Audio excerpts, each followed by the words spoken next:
മുംബൈ ദർപ്പൺ ചാനലിലേക്ക് എല്ലാവരെയും ഒരിക്കൽ കൂടി സ്വാഗതം ചെയ്യുന്നു. നിങ്ങൾ ഈ ചാനൽ ഇതുവരെ സബ്സ്ക്രൈബ് ചെയ്തിട്ടില്ലെങ്കിൽ സബ്സ്ക്രൈബ് ചെയ്യാൻ അഭ്യർത്ഥിക്കുന്നു. ഒപ്പം അടുത്തുള്ള ബെല്ലൈക്കണിൽ ക്ലിക്ക് ചെയ്യുക. അപ്പോൾ എൻ്റെ പുതിയ വീഡിയോയുടെ നോട്ടിഫിക്കേഷൻസ് നിങ്ങൾക്ക് ലഭിക്കുന്നതായിരിക്കും. ഇന്നത്തെ എൻ്റെ ഈ വീഡിയോയിൽ ചൊവ്വയുടെ രാശിമാറ്റവും അത് ചിങ്ങം രാശിക്കാർക്ക് നൽകുന്ന ഫലങ്ങളെയും കുറിച്ചാണ് വിവരിക്കുന്നത്. ചൊവ്വ 2025 ഏപ്രിൽ 3-ാം തീയതി തൻ്റെ ശത്രുരാശിയായ മിഥുനം രാശിയിൽ നിന്നും കർക്കടകത്തിലേക്ക് രാശിമാറ്റം ചെയ്യുന്നതായിരിക്കും. കർക്കടകം രാശിയിൽ ജൂൺ 7-ാം തീയതി വരെ ചൊവ്വ നിൽക്കുന്നതായിരിക്കും. കർക്കടകം രാശി ചൊവ്വയുടെ നീചസ്ഥാനമാണ്. നീചസ്ഥാനത്ത് നിൽക്കുന്ന ഗ്രഹങ്ങൾ സാധാരണ ശുഭഫലങ്ങൾ അധികം നൽകുന്നതല്ലായിരിക്കും. ചൊവ്വ നിങ്ങൾക്ക് യോഗകാരക ഗ്രഹമാണ്. 4-9 ഭാവങ്ങളുടെ അധിപനാണ്. രാശി മാറുന്നത് നിങ്ങളുടെ 12-ാം ഭാവത്തിലേക്കാണ്. ഈ സമയത്ത് പ്രോപ്പർട്ടികളിൽ നന്നായി ശ്രദ്ധിച്ച് വേണം ഇൻവെസ്റ്റ് ചെയ്യുവാൻ. ഡീൽ കംപ്ലീറ്റ് ചെയ്യുന്നതിന് മുൻപ് എല്ലാ ഡോക്യുമെൻറ്റുകളും നന്നായി സ്റ്റഡി ചെയ്തിരിക്കണം. ഇത് പിന്നീട് ഡിസ്പ്യൂട്ടുകളും മറ്റും വരാതിരിക്കുവാൻ സഹായിക്കുന്നതായിരിക്കും. ധൃതി പിടിച്ചൊന്നും തന്നെ ചെയ്യുവാൻ പാടില്ല. നിങ്ങളുടെ മേൽ എന്തെങ്കിലും ആരോപണങ്ങളും മറ്റും ചുമത്തുവാൻ സാധ്യതകളുണ്ട്. ഇത് കാരണം അപകീർത്തികളും ഉണ്ടാകാൻ ഇടയുണ്ട്. അതിനാൽ മറ്റുള്ളവരുമായി പെരുമാറുമ്പോൾ ഈ കാര്യം എപ്പോഴും ഓർമ്മയിലുണ്ടായിരിക്കണം.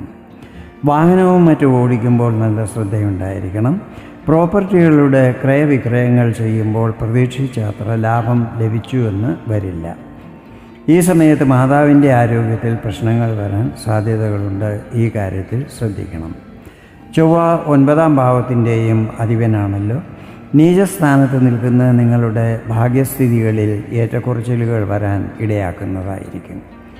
ഈ സമയത്ത് ഭാഗ്യത്തിൽ മാത്രം വിശ്വസിക്കാതെ കർമ്മത്തിൽ വിശ്വസിച്ച് കാര്യങ്ങൾ ചെയ്യുന്നത് ഉചിതമായിരിക്കും. ഈ സമയത്ത് ദൂരയാത്രകളും മറ്റും ചെയ്യുമ്പോൾ പ്രത്യേകം ശ്രദ്ധിക്കണം. ഉപരിപഠനം ചെയ്യുന്ന വിദ്യാർത്ഥികൾക്ക് കുറച്ച് കൂടുതൽ പരിശ്രമം ഈ സമയത്ത് ചെയ്യേണ്ടി വരും. പിതാവുമായി വാദവിവാദങ്ങൾ ഉണ്ടാകാതിരിക്കുവാനും ശ്രദ്ധിക്കണം. സന്താനപക്ഷത്തെക്കുറിച്ച് ചില ആശങ്കകൾ ഉണ്ടാകുന്നതായിരിക്കും.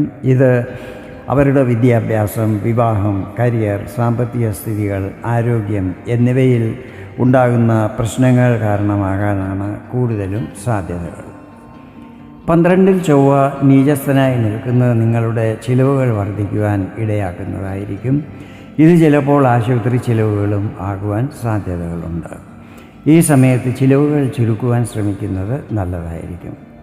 വിദേശ സംബന്ധമായ കാര്യങ്ങളിൽ ചിലപ്പോൾ തടസ്സങ്ങളെ നേരിടേണ്ടി വരും. ആരോഗ്യസ്ഥിതികളിൽ പ്രത്യേക ശ്രദ്ധയുണ്ടായിരിക്കണം.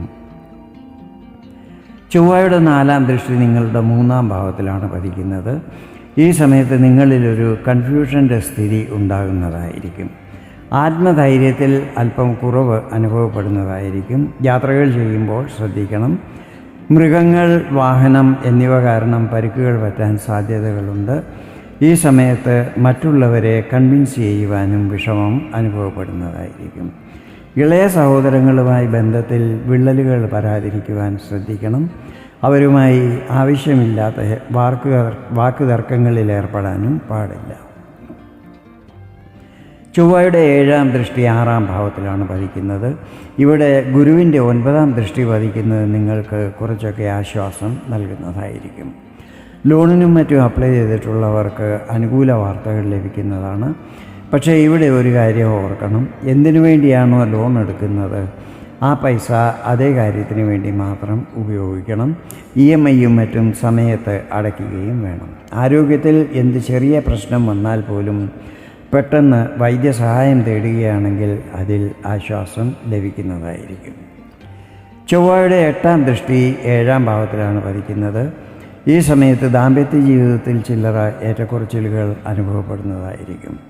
ദമ്പതികൾ തമ്മിൽ ഈ സമയത്ത് നല്ല മാച്യൂരിറ്റിയോടെ പെരുമാറുന്നത് നല്ലതായിരിക്കും. ജീവിത പങ്കാളിയുടെ ആരോഗ്യത്തിലും പ്രശ്നങ്ങൾ ഉണ്ടാകുവാൻ സാധ്യതകളുണ്ട്. ഈ കാര്യത്തിലും ശ്രദ്ധിക്കണം. പാർട്ട്ണർഷിപ്പിൽ ബിസിനസ് ചെയ്യുന്നവർ എല്ലാ കാര്യങ്ങളും ഒന്നിച്ചു വേണം എടുക്കുവാൻ. ഇതാണ് ചൊവ്വയുടെ രാശിമാറ്റം ചിങ്ങം രാശിക്കാർക്ക് നൽകുന്ന ഫലങ്ങൾ. വീഡിയോ നിങ്ങൾക്ക് ഇഷ്ടപ്പെട്ടെങ്കിൽ ഇതുപോലെ ജ്യോതിഷ സംബന്ധമായ കൂടുതൽ വിവരങ്ങൾ അറിയുവാൻ വേണ്ടി എൻ്റെ ഈ ചാനൽ സബ്സ്ക്രൈബ് ചെയ്യാൻ അഭ്യർത്ഥിക്കുന്നു. വീണ്ടും വേറൊരു വീഡിയോയിൽ കാണാം. അതുവരെ എല്ലാവർക്കും നന്ദി, നമസ്കാരം.